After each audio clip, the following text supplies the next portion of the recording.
Oh, okay. This doesn't actually amplify, right? It's just for No, recording? Yeah, yeah. Got it. Oh, you needed amplification? No, not at all. I think everyone can hear me, right? Great. Great. So, yeah, this event is being recorded. I believe we'll be posting this on YouTube ASAP for those who couldn't be here. But my name is Raphael Wakefield. I'm a student, a graduate student, the economics department, and I'm here with Tristan Martinez and Jordan Flowers, respectively, to discuss the ALU's recent win and not win on Staten Island, in the Staten Island Amazon warehouse. So thank you all so much for joining me. It's a real honor. So many people came out, especially an event that didn't get much promotion. And I guess the theme of this is labor in the 21st century, because what happened at Amazon is unprecedented in the U.S., and we don't really have a model for how labor can work in Amazon and similar workplaces. And so these guys and part of the team that made it happen. So I'm here to learn just like everyone else, and I'm excited that we can have this discussion.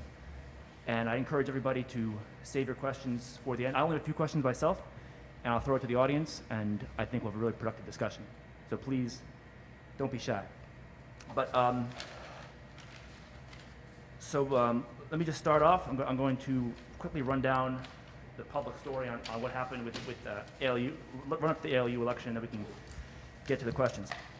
So, we'll start. Monday, March 30th of 2020, Chris Smalls, production assistant, the equivalent of the foreman in an Amazon warehouse, led a walkout over what he called inadequate COVID protections at the JFK 8 building, the first and largest of Amazon's warehouse and delivery campuses on Staten Island.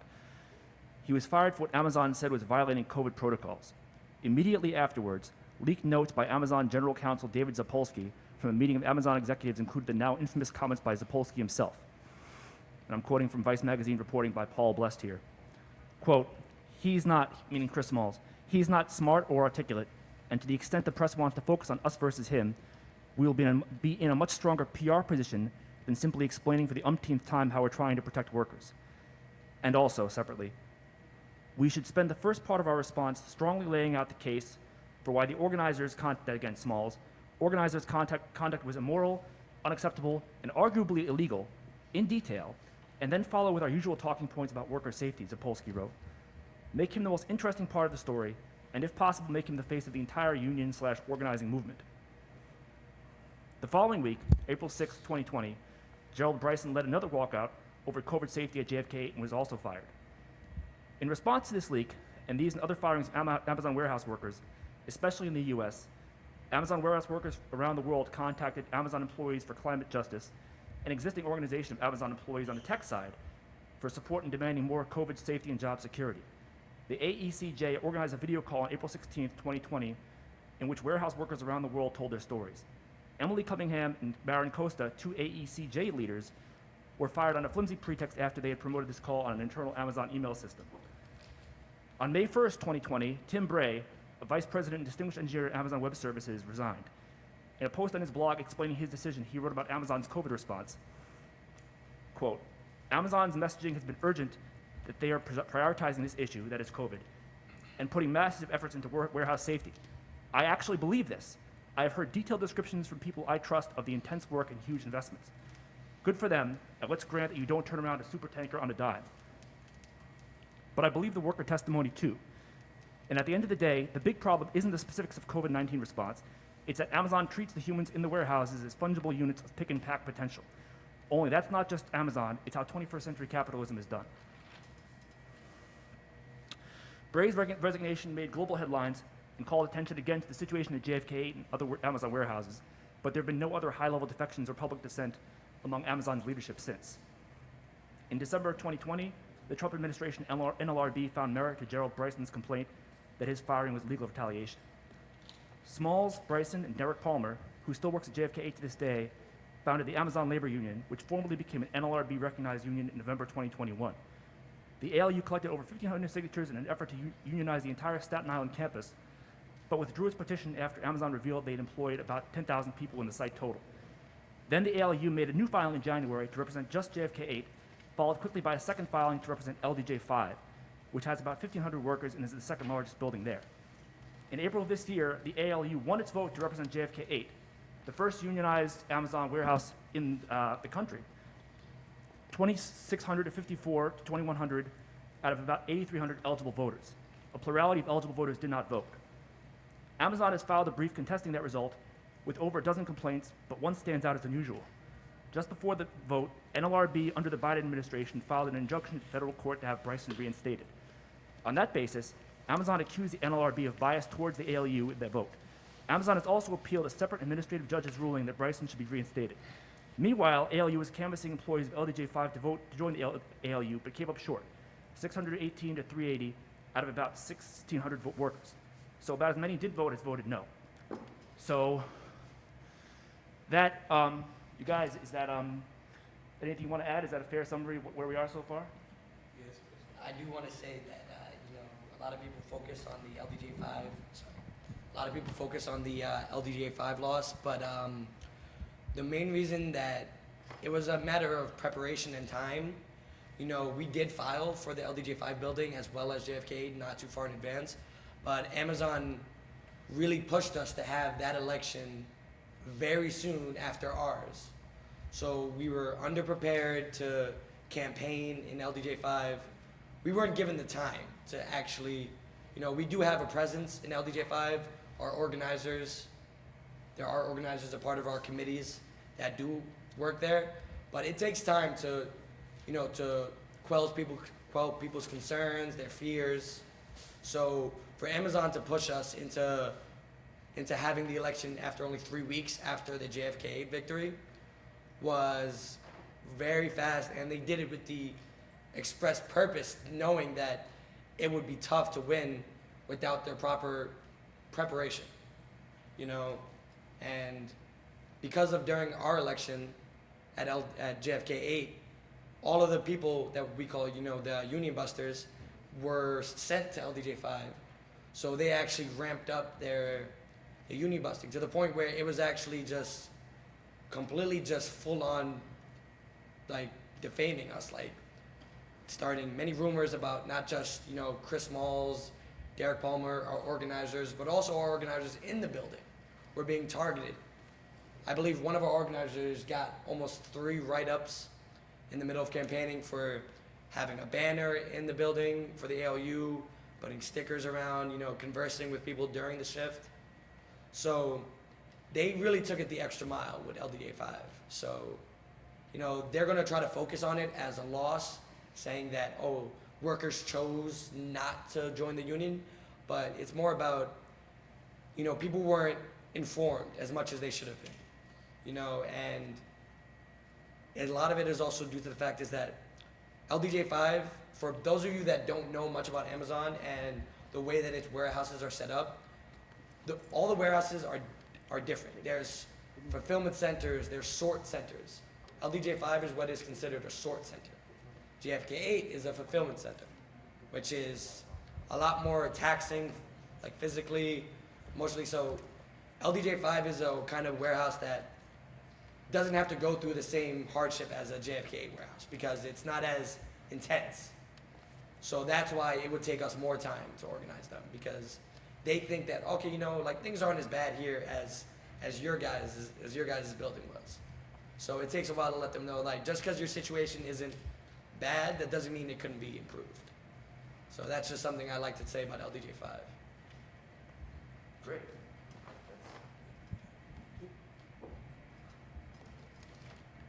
Great, that's excellent. I appreciate that commentary on the vote, but before we even get more into that, I just want to know how you guys personally got started with this. Jay, I'll go first. So my name is Jordan Flowers. I actually led that walkout with Chris Smalls, March 30th, 2020. Me, Chris Smalls, Derek Palmer, Gerald Bryson. We again, for COVID reasons, we had to stand tall. They were throwing parties. And at this time, we didn't know what COVID was. No masks, no gloves, no hand sanitizer, not even 6 feet distancing. So as we rallied again, they fired Chris Smalls for retaliation. They fired Gerald Bryson for organizing and rallying. They fired myself June 15th, 2020, due to my medical issue. I have lupus nephritis. And Derek, they gave him a final write-up.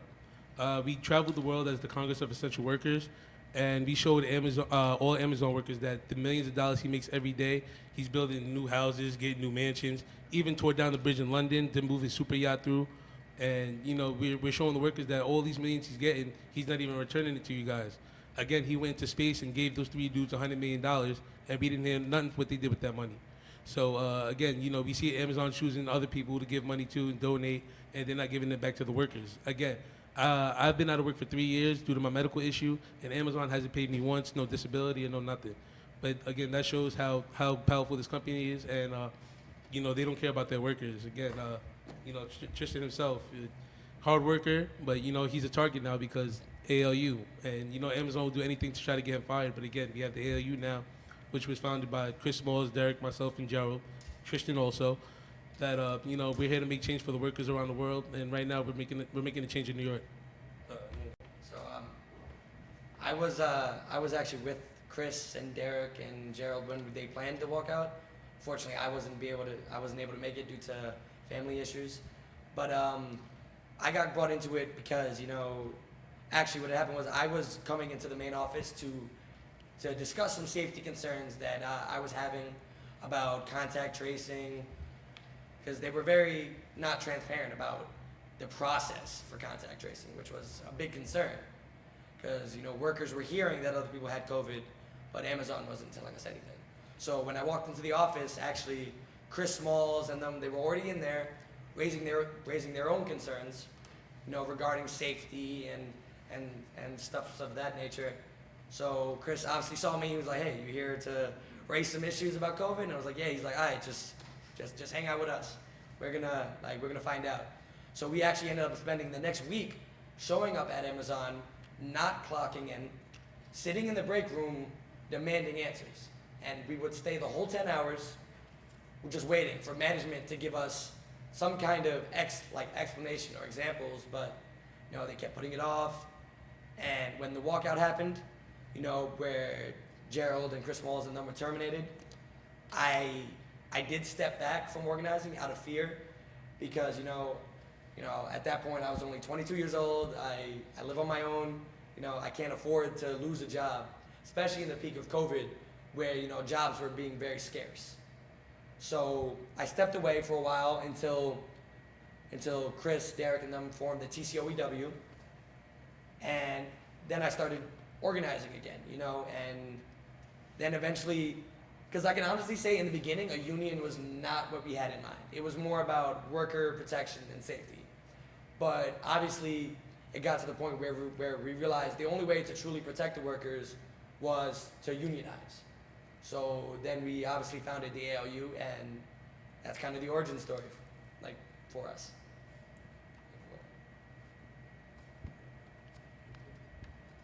Yeah, so that's really interesting that both you guys were there from the beginning. And I'm sorry I didn't give you appropriate credit. I would just go on public reports here that I found. But We're not doing it for the fame.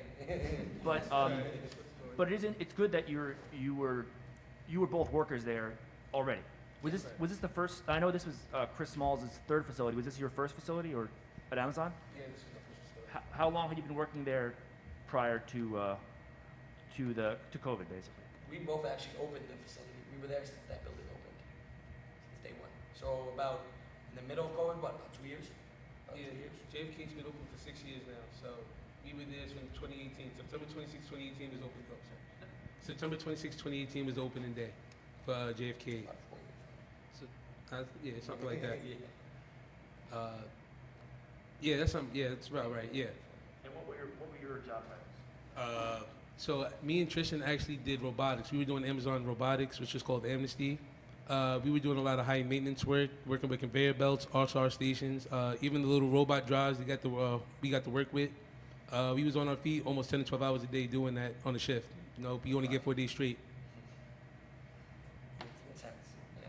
So we actually, you know, we started together. We've been friends ever since. You know, the only way to get through Amazon is to kind of just, Amazon itself is a very isolating workplace. They love to Like there's no windows, there's no anything. So especially when you're working at a regular job, like say you're at a station. Oh, thank you. When you're at a station, you know, Amazon is a type of company that loves to isolate you both mentally and physically. They make you feel very alone, especially the way that you work. You know, no one's there. The only time you ever get to speak to somebody from management or to come talk to you is when you're doing something wrong. Other than that, you spend your whole 10 hours in that one spot doing the same thing consistently. You know, you get your 30-minute break and then your two 15-minute breaks, but you're being tracked from the second you walk in the building to the second you walk out. Every second is being accounted for. And if you were to disappear for any of that, it could be held against you. You know, so it really takes a lot to survive there for so long. Even me and Jay making it about 3 years is a minority in Amazon. You know, few people last that long. Like, I believe our vice president, Derek Palmer, has probably the longest person that I know that works at Amazon, about coming up on 6 years. So, you know, Amazon is just not a conducive environment to work long term. And, you know, that's another thing that we hope to change about it. So,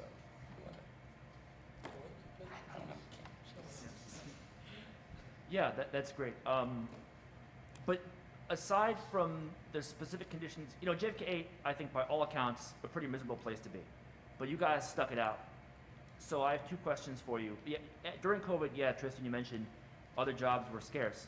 But before COVID, why did you leave if it was so bad? And also, why did what else? Were there other factors besides the job itself, like favoritism or unfair treatment in the workplace? For me, what it was is when we started, you know, we just thought it was a job. It's not till COVID came about that it really opened our eyes to how bad this workplace was. So when we got hired, you know, it was standard. Like, we thought that this was standard, that this is the way it just is. So, not you know, just get our pay and leave. You know, that was the thing. But COVID really opened our eyes to how much the company both undervalues us and does not care about us. You know, we always had that thought in our head, but, you know, we're like, you know, we're just here to get a paycheck, you know? So that was the mindset of most people. But when COVID happened, it really, I believe, not just woke up us, but the entire country, that essential workers should be paid more. You know, you should be valued, because if you don't do your job, what is the effect? Like, what effect would you have on the economy and the country if everyone doing your type of job were to stop? Would this country be able to run without nurses, with warehouse workers? You know, so it really made you think that, like, what we do is very important. Even though it doesn't seem like it is, it doesn't seem like it's, a lot of times people say, oh, you know, it's just easy. You're just packing boxes or just doing this. But, you know, it doesn't matter that it's easy. It matters about the importance of your work.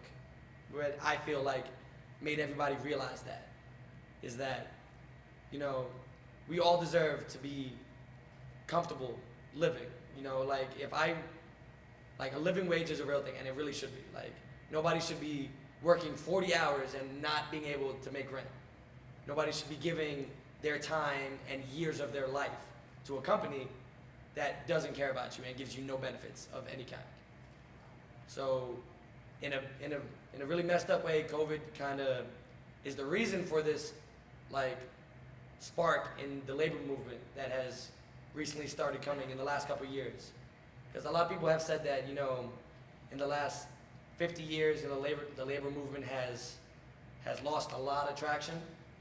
You know, because we haven't really been getting anywhere with these e-commerce companies like Amazon. You know, the laws are very outdated when it comes to online companies and the way that they operate.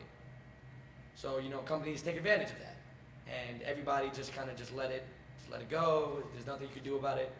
But now I believe that with all the traction and all the attention that we're getting, we could change that.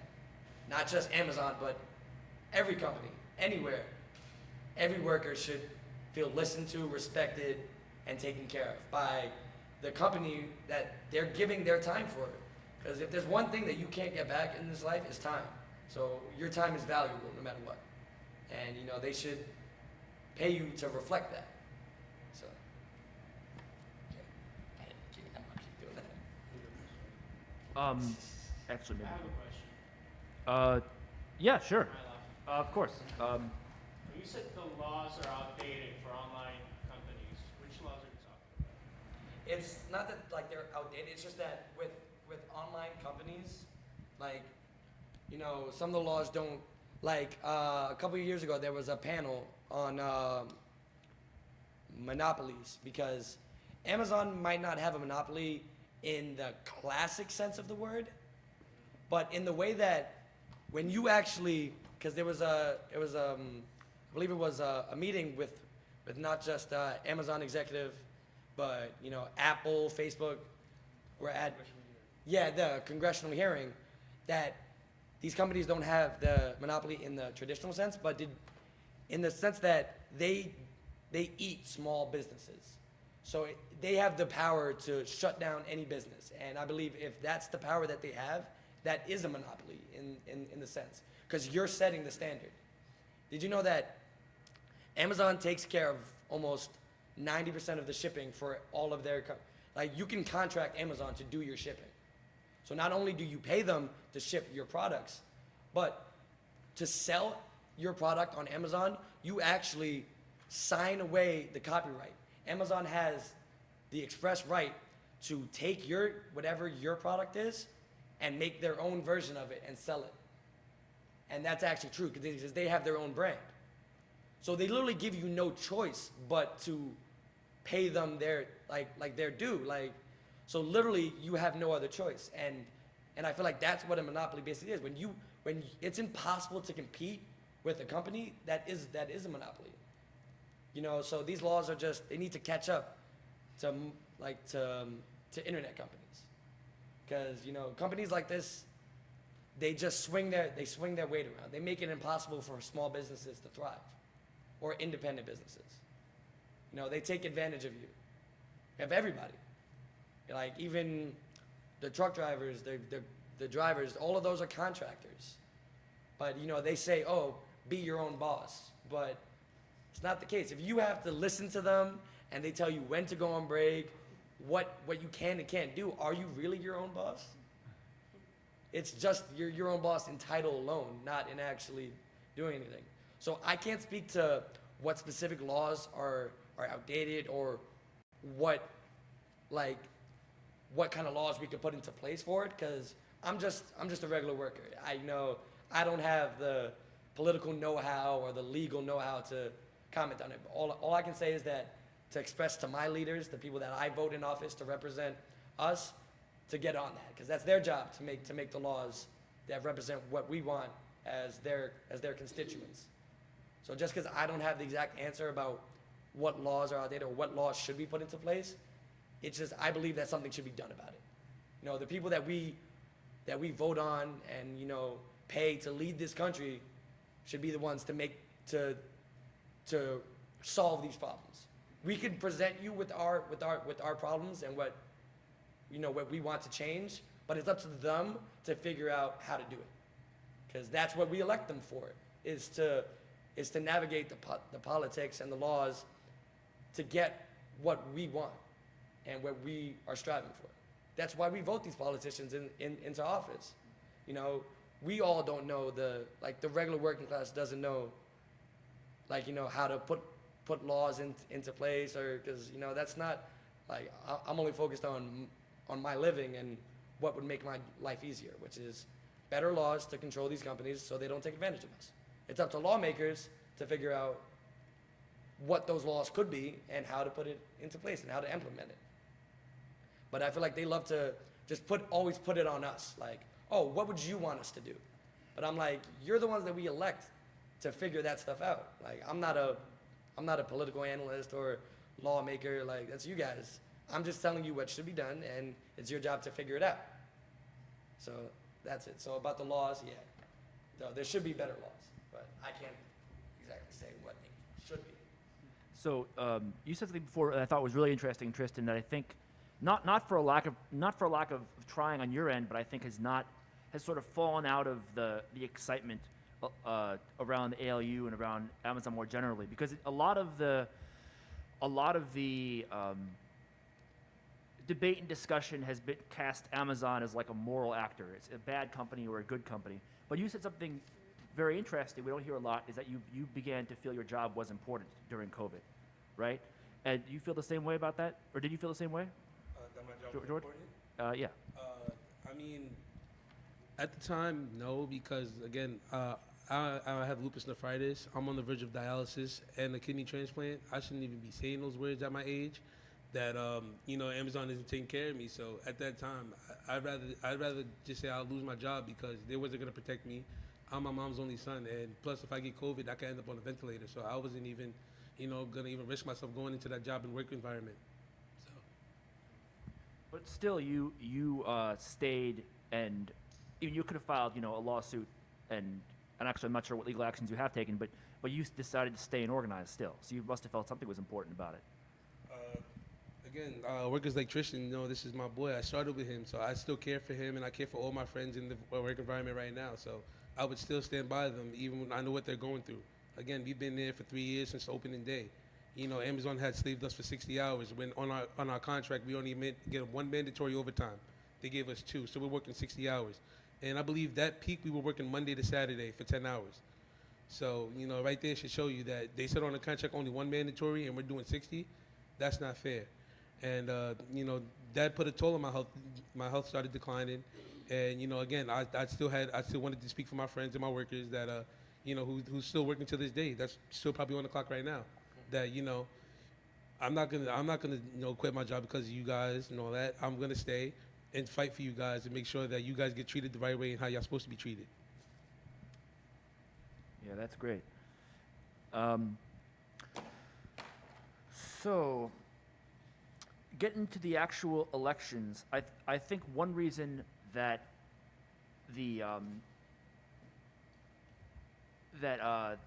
this election was unusual is that typically in union votes, you have a majority of people vote, of eligible workers vote, and they either vote, yes or no.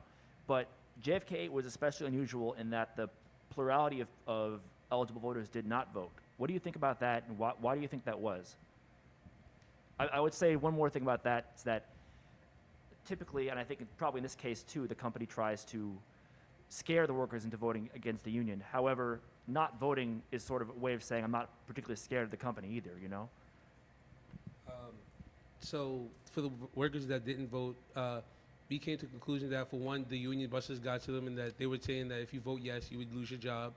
2, as a conspiracy, that Amazon could probably pay some of these workers to vote no.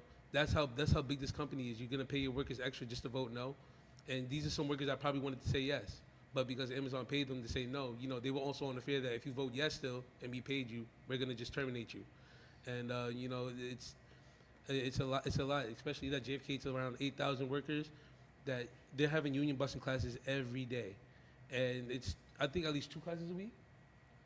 No, it was every day. Every day? It was every day. All right.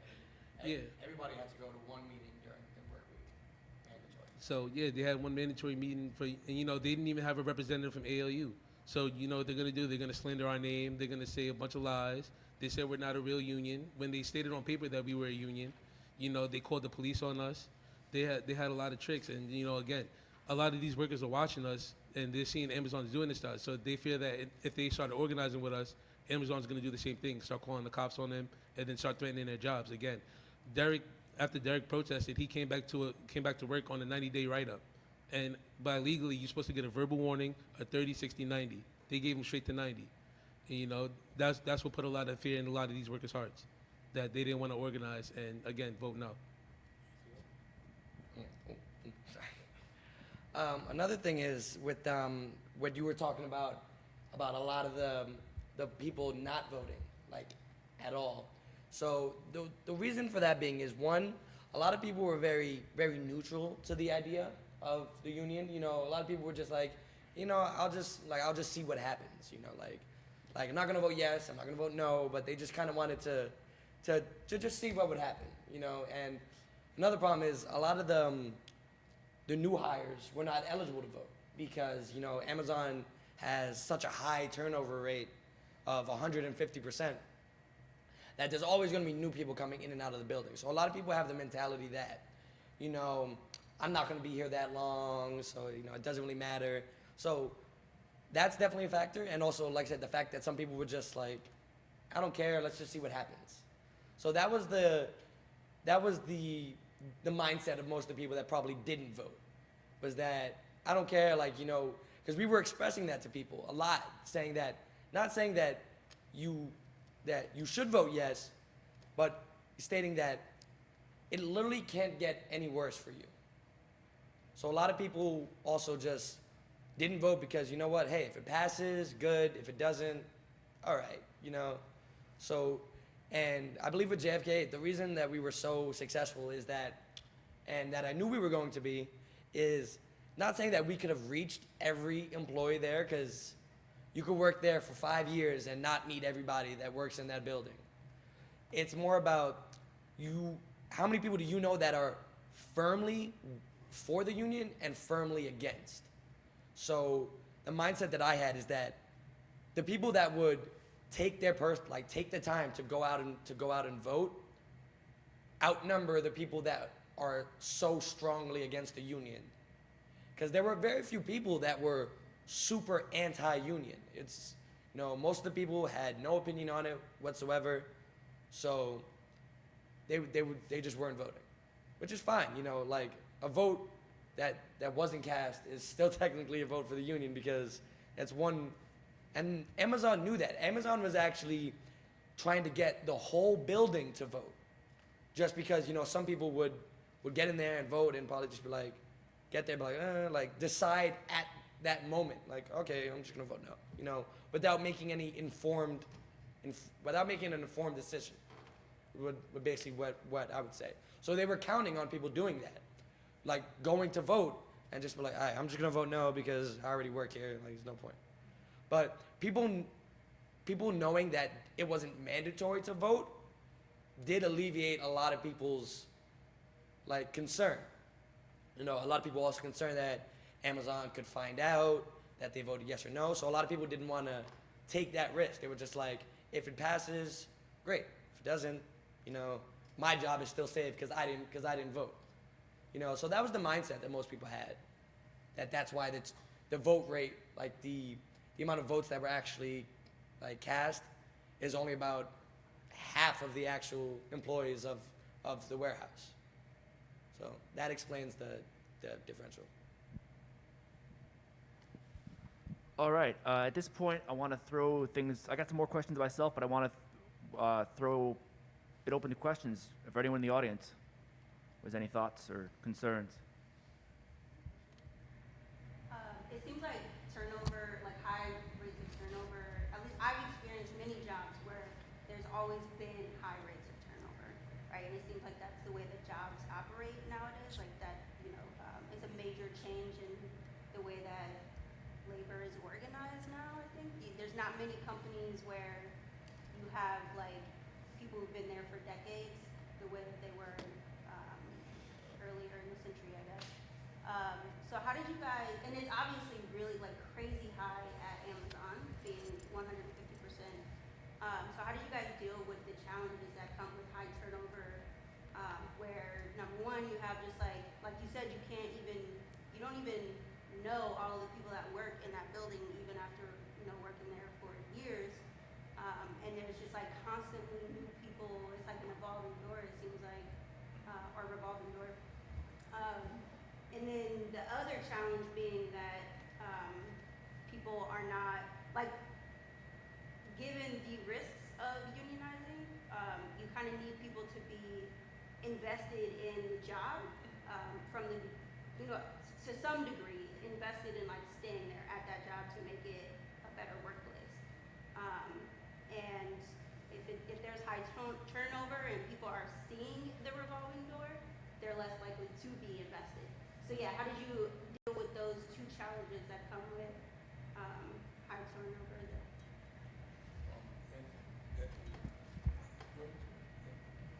So the challenges with that are you are very right. It's hard to organize workers that don't feel that it's an environment that is worth staying for or that is worth your time to be a long-term thing.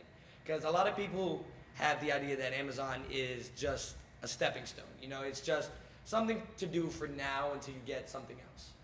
You know, so the way we battle that is one, yes, every employee that comes into the job is well aware of the revolving door of people coming in and out. It's a nonstop thing. But it's the way we battle it is that not all of those people, not a lot of those people are leaving voluntarily. A lot of people are fired, terminated, just. And I'm not saying that Amazon is the worst company in the country to work for because, you know, they have so many available jobs, which is great. You know, a lot of people want to work, so it makes it really easy to work for Amazon. You know, you don't have to worry about, you know, finding a job because, you know, Amazon is so big, hiring so many people. So that's definitely an attractive thing about it. So, and another thing is, a lot of the people at Amazon are, you know, the younger people, yeah, obviously, they don't really care much about, you know, it being a long-term job. But there are a lot of people that are much older that are in the warehouse. I like one of a worker that I know was in her 60s and working there. Like, and more power to her. I cannot imagine doing a job like that in my 60s. I would be exhausted. So the way you do it is you want to. I tell them this all the time. It's not a terrible place to work for because it has potential to be a great company to work for. It has potential, but the environment needs to change into that this is a job that you could stay at for the long term, you know, and just because it's not that, that doesn't mean you should give up. You should try to change that environment, which is why a lot of people join the union because they're like, hey, like this job ain't bad. I want to keep it, you know. So, and a union will help you do that. You know, that was one of our points. That if you want to keep this job, because Amazon has millions of ways to fire you. There's laws, there's rules. A lot of the systems are actually automated. So you're actually not even being fired by a person sometimes. You'll just get an email, hey, you've been fired. Like, and, you know, for a lot of people, especially working class people, just tend to get a job, and if it's comfortable and, you know, they're still making their money, and not to say that they don't want to move up or anything, but it's just that all they want is a good job and good benefits to be able to pay their bills, and that's it. So I feel like a lot of what we did was try to promise them that environment, a job that you could stay at where you don't have to worry about being terminated like nothing. Because there are people that are supporting their families with this job at Amazon, you know. And if you enjoy your job, because a lot of people do. A lot of people enjoy working at Amazon, besides, you know, the policies and the rules. But the actual job itself, you know, people like it. But it's just that it's not an environment that gives you the opportunity to stay there for long. So that's what we try to push is that, you know, we want to change this environment to be a long-term thing. So it definitely was very challenging to do that because a lot of people were very just like I don't need this job that much or all that stuff. But the thing is, Amazon could be a great company. And you know, obviously we were not promising, but we were saying that, you know, union warehouses make more money, you get more benefits. I believe a union warehouse in the private sector, which is what Amazon is, it's a private company, their average for warehouse workers is $29 an hour.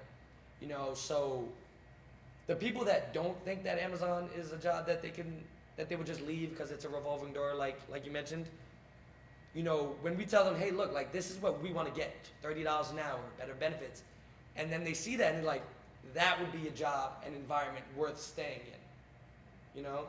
So that's kind of a lot of people's mindset in it. That if we get like what the ALU is fighting for, then it would be a job that they would want to stay at for years. Yeah, Cyrus. Yeah, just as you guys feel like, you know, during the start of the pandemic, workers at Amazon started coming to a sense of themselves as like being essential to not only Amazon, but like the whole economy. Do you think that it made any difference that, like, was it just like it would have been totally fertile, you know, ground for union organizing no matter what? Or do you think it made a difference that it like kind of grew organically out of people seeing your guys' experience and it growing out of Amazon workers outside, or, you know, would it have been just as successful if another union tried to come in and be like, oh, we want to organize these workers, we might not have as much connection to it? I mean, again, let's say RDWSU. You know, there could be like a Macy's union. A Macy's union working at an Amazon facility is a different blueprint. You know, Macy's is a clothing store and Amazon's a warehouse. You know, it's two different settings. That actually, the second part you said, it's self-organizing and growing. That again, that the Congress of Essential Workers, that at this time we were already speaking for Amazon workers, and we had a lot of Amazon workers come to us to speak for their facility, and you know, all over the world, it's really bad, especially during COVID, that they were doing a lot to these workers. So again, that these workers came together. Again, the ALU, we came together, told our stories, and it was more responsive because again, we are Amazon workers. We've been through everything that they threw at us. Again, we had one mandatory overtime on the contract. They threw us two, and again, that's 60 hours. And at the time, Amazon was low on staff, so we had no choice but to do it. So, I mean, again, these are stories that, again, Amazon workers are coming together and stating that, you know, Amazon needs to be changed, and that, again, we formed the ALU, we came home, and, you know, we became the voice for JFK, and now, you know, successfully winning that, and then losing LDJ5, that, again, we're still going to be there for LDJ5 regardless. That, you know, workers still lose their job, we're still going to be there to support them and get them their job back. So again, it's the grassroots that these workers came together from the facility and putting years in that caused the union to come together. It's definitely about, like, to answer the question, like, in your entirety, no. Not to sound, you know, as a union cocky, but I don't think another union could have done what we did. Only because the fact is that, you know, Amazon is so isolating in the way that they operate. It takes workers that have experienced what this company does, because I believe that the reason that we got so much support from workers, and, you know, is because when we speak from experience and passion. It's something we've all been through. You know, it's a shared experience of being another Amazon worker that, you know, like, I know what you're going through. Like, I've been through it. I'm currently going through it. So I feel like another union could not have done that. Could not have, you know, made these people feel so moved that, yes, let's do this. Because, you know, because a lot of the other unions, you know, when they would try to come in, you know, a lot of people were like, what's your motivation for this? Do you genuinely just want us to succeed? You know, that's a hard idea to sell to anybody. That somebody that has no relation to you, doesn't know you, genuinely wants you to succeed and do better in life. So, and I believe that the reason we were so successful is because they know that it's in our own self-interest to also succeed and also to get better. So a lot of times I would tell workers, like, look, I'm a fellow worker. I want the best for myself and for all of us. So I feel like it resonated more because they know that you're in this with them. That if, well, whatever you get, they get. You know, so it kind of led to that, you know, we're all in this together. The other unions, you know, they'll still be successful even if they don't organize that facility. You know, where us, everything was on the line, like when it came to the vote in JFK and potentially winning. So I don't think another union could have done what we did when we did it. Because clearly in Alabama, it hasn't really worked out as much. You know, it's much harder. You know, plus it takes time to do this, and people that work at Amazon don't have much free time. So working and organizing at the same time is kind of one of the main reasons that we were able to get so much support, is that while I'm in the building working, you know, I'm talking to workers at the same time. So that's what really showed them that, you know, we have your best interest, because while you're here working, I'm here doing the same thing. I'm working too. So it created a lot of like support, because, you know, we're in this with you. And a lot of people didn't know that, actually. For a lot of people, Amazon loves to tout that, you the ALU is a third party without telling workers that we're completely comprised of Amazon employees. So, I don't think another union could have done it with the support of the workers. Yes, go ahead. Since Amazon considers most of their employees coming in already replaceable, it's like you come in and they're already saying, in 5 months I'm going to fire this person. Do you think there is even a point in trying to push your concerns onto them when they actually aren't really concerned with their workers' well-being because they only plan to keep them for a few months?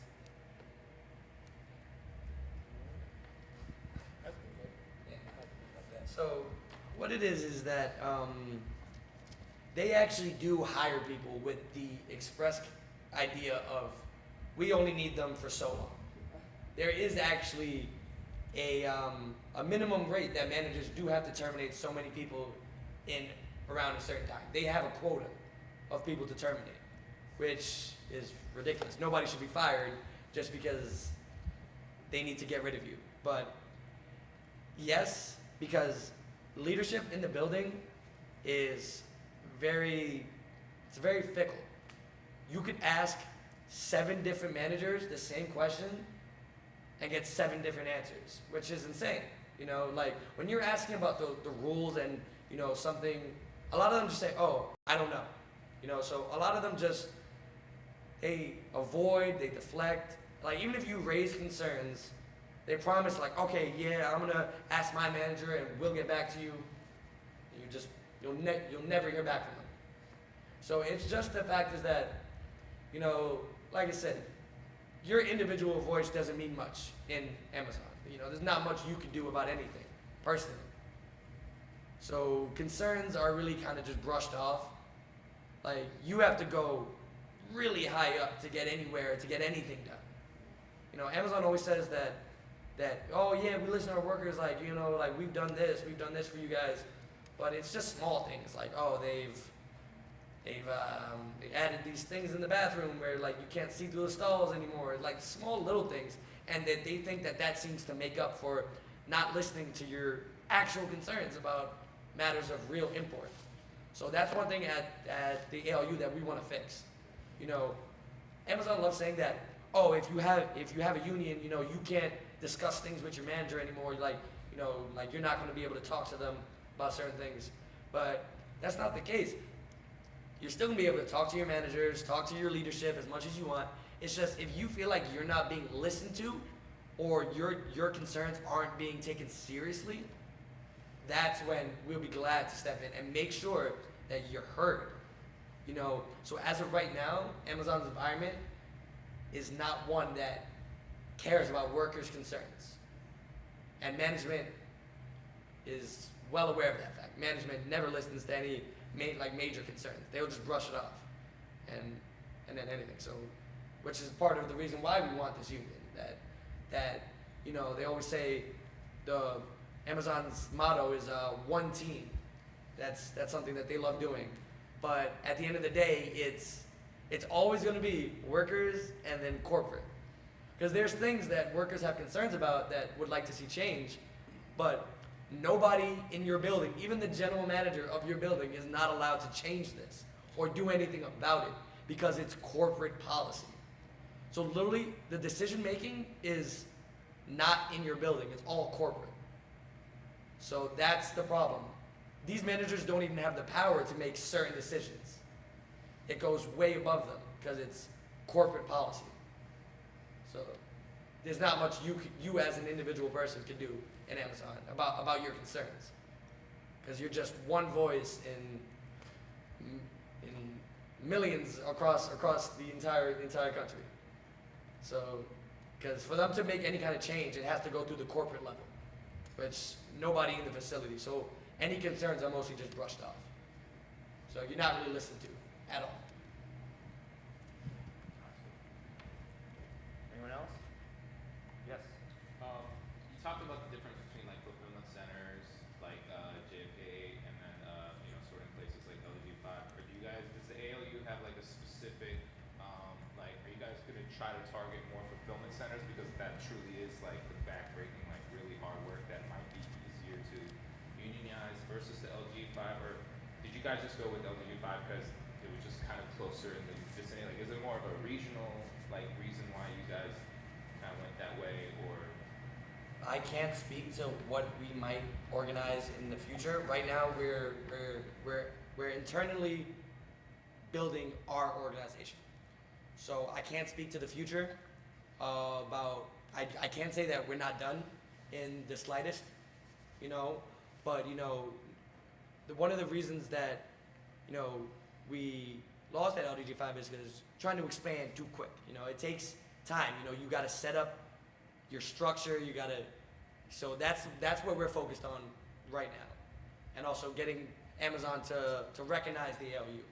So you know, we have our own struggles to deal with right now internally as an organization, but as opposed to you know we're gonna focus on certain warehouses, I don't see that. I'd see because we'll go anywhere where any Amazon worker wants our help. You know, that's the thing. But I can't speak to like us specifically targeting certain warehouses because that's not a decision any of us can make. You know, because our union is a democratic union. You know, so everybody has a voice, and everybody, for any decisions to be made, we all have to come together and decide that. So to speak on it would be ill-informed because we haven't made that decision as a group yet, or any decision about organizing for the future. Right now, we're just focused on setting up ourselves, you know, getting as strong internally as we can to battle Amazon, so they have no room to come at us and say that we're underprepared, we don't have experience, we don't have this, that, like. So we just need to set up ourselves to succeed in the future. So that's what we're focused on, as of right now. Are there any sort of specific goals in mind at JFK right now that you think the ALU could like win and like show as an example for future organizing efforts, or is it sort of like we just want to show that we're like a strong, like legitimate organization that like Amazon is just trying to defame? I'm just gonna say one thing and then I'm gonna pass it off to Jay because I know he wants to do this. We actually do already have a major victory, even though Amazon won't acknowledge it, because they now recently just changed their nationwide phone policy because before you weren't allowed to have your phone in the building until COVID, and then quietly they started repealing that back, so phones were not going to be allowed in the facility anymore. But luckily, because we won at JFK 8, it's law that you can't make any major policy changes to a unionized warehouse until you negotiate the contract. So they now changed the phone policy nationwide because you can't say it's corporate policy that phones aren't allowed in the warehouse and JFK 8 still be allowed to have their phones. That would show workers that a union is already important. You know, a union has already had a victory.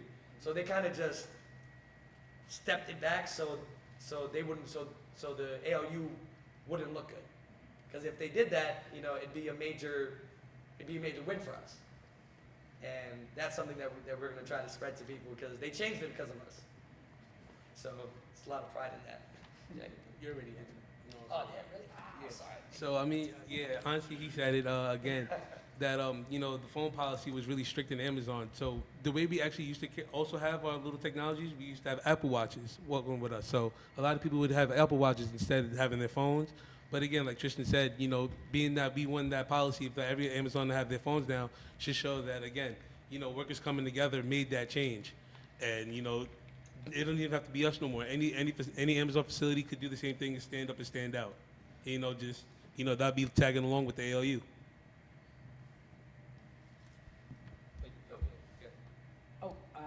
So you guys were dealing with such high rates of turnover because of the jobs are how they are. I'm just wondering, do you guys see that as a potential opportunity? Because you might be able to get people hired who want to be there to help organize and get involved that way. And I'm also with New York being, you got students here. So I wanted to just, mention that. I mean, yeah, actually, some of our core organizers actually were fired from Amazon, and then full-time organizer now. Again, we had an organizer named Daquan. He's actually homeless, but he was working full-time at Amazon, and Amazon ended up firing him. And, he ended up telling his story, and he started spreading out. And again, we used that as an advantage because again, this showed that Amazon could terminate anyone at any time, and his was a wrongful termination. So by them just doing that, just gave us another little win because now you're gonna show workers that you're just firing them for any reason, that that a union is needed. And again, Daquan's story is such a big story because he was a homeless kid working at Amazon and they just terminated him for no reason.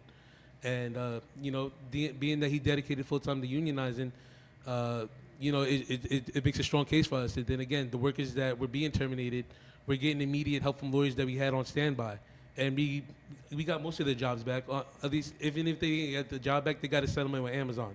So we did help some of these workers start organizing, and if they didn't, we helped them win their case. So again, it was just us standing by and helping these workers who were getting terminated, which is the turnover rate.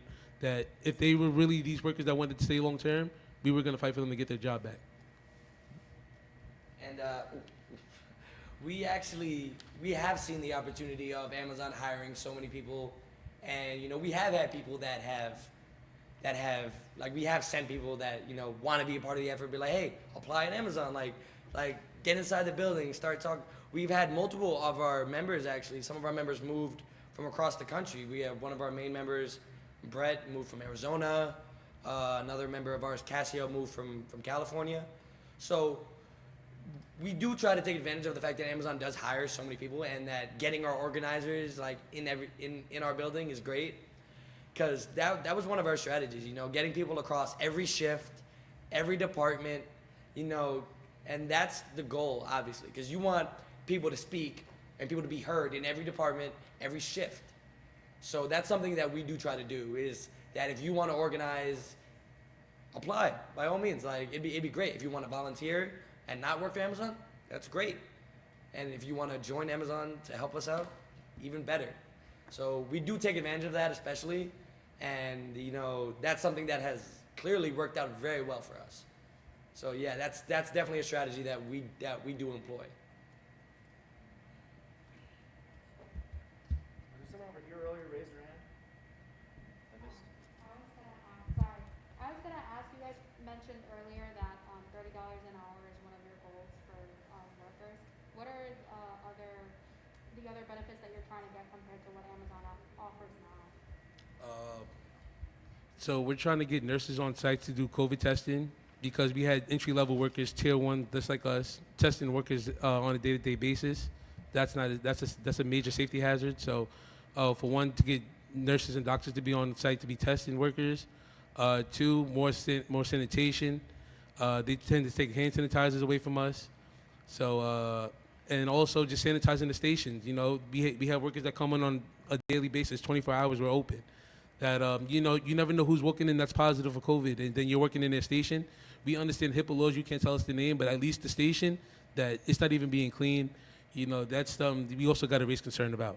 So that's another main fact that that actually the facility needs to be shut down and clean and thoroughly cleaned properly. And one of our, we do have proposals for what we would want to fight for, but because, like I said earlier, this is a democratic union, we can't specifically say what's going to be our most important one, because it's something that every worker has a say in, and this being a democratic union, even Chris can't make a decision, our president can't make a decision just because he wants to do something. It's majority rules in our union. So if the majority of the workers want the $30 per hour thing to be the most important thing, then that's what we'll go for. If they want better health benefits, then that's what we'll go for. But we do have some proposals of stuff, like the $30 an hour, better time off, better time for paid sick leave, PTO, paid time off, better leave options, getting rid of the TOT, which is the time off task, which is what is used to terminate you when you're not signed into a station. So if you're not doing your job for, say, out of the whole 10 hours, you have 30 minutes of unaccounted time where, according to Amazon, you weren't being productive. You know, that's something that could get you terminated or written up. And that's one of our proposals would be to get rid of TOT. Because there's no reason why you should be tracked so much throughout your day for 10 hours and I'm being penalized for 30 minutes that I might have gone to the bathroom, got a drink of water, you know, just taking a minute to just sit down and like try not to like overwork myself. You know, so that's definitely one of the things. So we do have proposals of things that we want to work on, but at the end of the day, it's up to the workers for what they want to fight for, what is most important to them. It's not only about us as organizers, it's about what the general population of the building wants. So that's.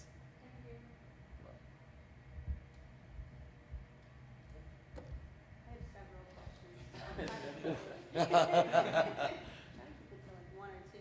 I'm curious if you guys have had any, like, given all of the publicity that you guys have had with the achievement at JFK, have you guys seen more workers coming to support ALU that like are actually working at Amazon right now? Yes, actually. Yes. No, because we're still we're still growing. Again, we're still internally we're still growing and externally we're still growing. So I mean, even just a small victory, you know, that just showed again more workers. Well, not saying it's small, but again that just that victory alone that you know workers seen that and it wasn't even a big group. It was only a core workers of what 40, 45 of us. That you know just the 45 of us made that one big victory win. That you know that now that workers see that they want to make changes now that they're going to start voicing their opinion and then they start coming to the ALU and then this is when we start negotiating the contracts, which is soon. But yeah, again, yeah, we have workers start coming out and supporting us now that are joining. From all over the country, we've had workers get in touch with us about potentially organizing their own warehouses. You know, so there is a lot of nationwide support, especially from employees as well, you know, and unfortunately we can't just do it by ourselves. So, you know, we do have some, you know, political support. We've met with tons of from politicians from both sides, you know, because as the ALU, we're not for either one. We're not for Senate, for Democrats, Republicans. We're for workers, you know, and if we're for workers, you know, all of our workers are going to be on both sides, you know. So at the end of the day, you know, we need help from all forms of politicians. So, like, we just met with Bernie Sanders yesterday for the budget committee about ALU, well about Amazon, like union busting and some of their practices. So the support is great, but at the end of the day, the thing that we've always been very adamant about that. Like, we could have all the political support in the world, but it doesn't matter if we don't have on-the-ground workers in the facilities organizing. You know, at the end of the day, that's what's most important to us. Not all the politics, all that. We need workers to stand up and work with us. That's the main people that we want around us, workers. And that's something that we want to speak for workers. So there is a lot of support across the country, across the world. You know, hearing from Amazon facilities all over the country. I believe, Chris, over 100 people in different facilities have reached out to us. You know, asking our advice. You know, just how we did what we did. You know, and it speaks volumes that 3 odd years ago, you know, we were all just regular Amazon workers, and now, you know, we took on the second largest company in this country and won. And we did that without all these politicians and support. We did that with workers, with just workers. So that's something that we like to just constantly make people aware of, that us as workers have more power than you might think. That when workers unite, at the end of the day, we outnumber the top 1%. So we have more power than most people think, and we want to make every worker know that that's the case, that you are not weak just because you are a worker. And I feel like that's what our victory has conveyed across the country, that, you know, you have more power. So. Yeah, Cyrus. Yeah, just do you think, since I feel like your guys' victory, definitely struck fear in the heart of Amazon, Jeff Bezos, which a lot of people were pleased to see. But I can imagine they're not like interested in taking that lying down exactly. Since your guys' victory, what sort of methods of retaliation have they used, or maybe threatened to use against you guys, and how do you guys, kind of are thinking about countering that and continuing to see Amazon labor union grow and stabilize and defend your victories? Well, one retaliation is after our victory, they actually they had put in what was it, an injunction for the first election. They're trying to They filed 25 objections to our victory. So yeah, they're gonna try everything in their power to retaliate. That was one way. I don't know if you know. Yeah. So it's, yes, with the objections, of course, they are claiming that the NLRB was biased towards the ALU. That's one of their major ones. A lot of it is also their stalling tactics of not coming to the table. That's probably going to be their biggest one, is using the legal system to push any discussion of getting to the table for as long as they can. They're going to now do what I believe is to be like a smear campaign. Not even just a smear campaign, but make sure that the workers lose faith in us. Be like, hey, look, like we won about a year ago. What's going on? Why is nothing happening? So they're going to try to like outlast us. They're going to try to push everything back as far and as long as they possibly can to just make sure that we lose our momentum, or, you know, we lose our drive. I feel like that's going to be what they're going to do about this. Obviously, they hope that we lose these, that the NLRB finds their objections to be valid and our results null and void, which would then require another election. I'm sure that's what Amazon is really hoping for, but I can honestly tell you that all the objections that they filed are, excuse my French, complete bullshit. So, like, I don't think it's going to happen, but their biggest tactic will still be just trying to wait us out. And because they can take these objections all the way up to the Supreme Court, which could take years. So that's going to be I feel like that's going to be their main tactic, is just pushing this back so people lose faith, lose interest, lose momentum. So I feel like that's going to be their way that they're going to retaliate against us. And even, you know, and since we won most recently, you know, since I think they're hoping that, you know, we just mess up as well. They're hoping that they can find us at any point in time, just any one of our organizers slipping up, like, oh, fired. So, because they are doing a lot of stuff like that now. They are writing up a lot of people in our building, specifically right now, like firing people. Like, it's getting to that point. And unfortunately, since they're not recognizing the ALU, we only have so much power right now.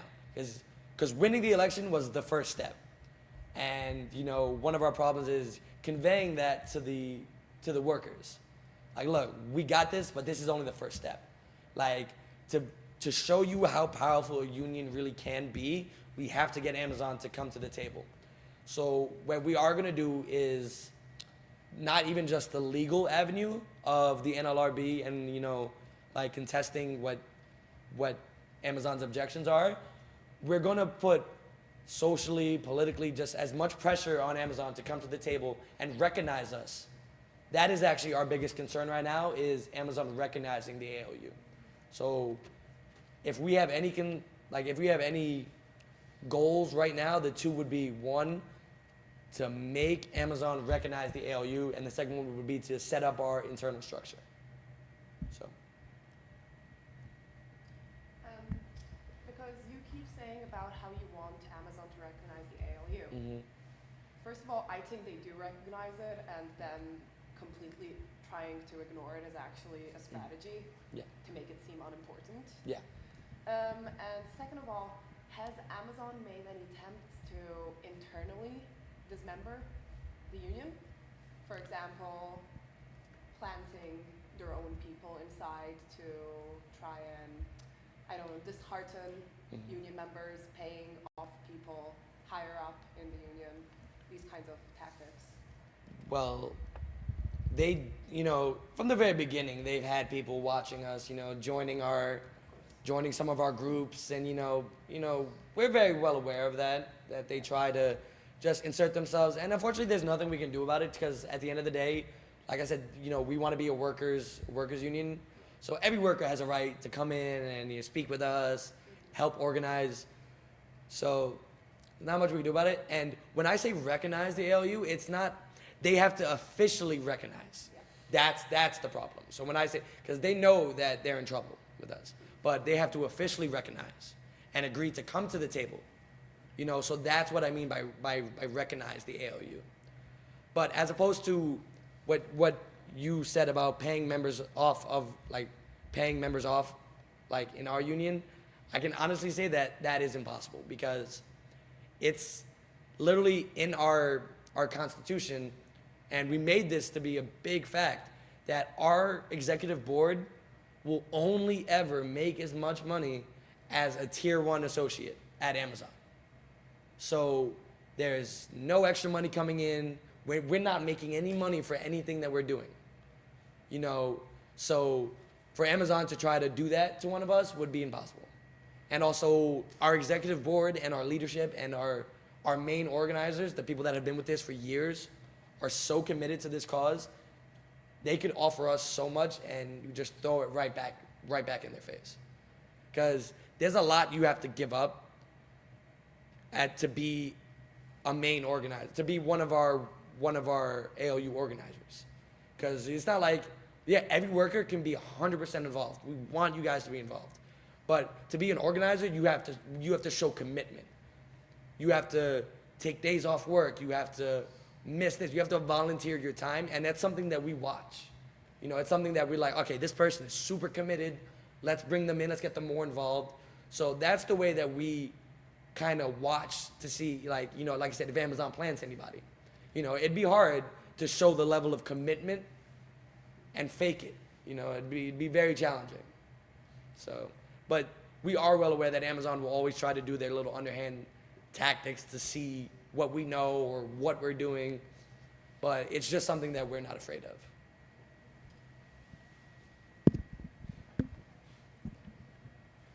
Yeah, so we are a bit over an hour now.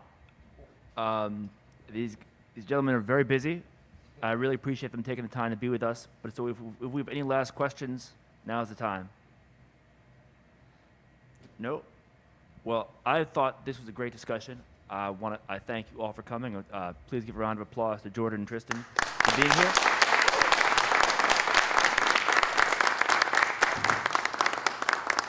And I also want to thank Justine, who could not be here but did help us make this possible, and Cameron and Jacob in the back from the YCL for helping out. This will be posted on YouTube, and there's some YCL literature over there if you want. And I want to thank Professor Fivik for making this possible for John Jay to host us here. So thank you all very much. Great. Do you guys have any other questions? Yeah, thank you guys. It's awesome. If you didn't hear, they will be here to answer questions for a little while.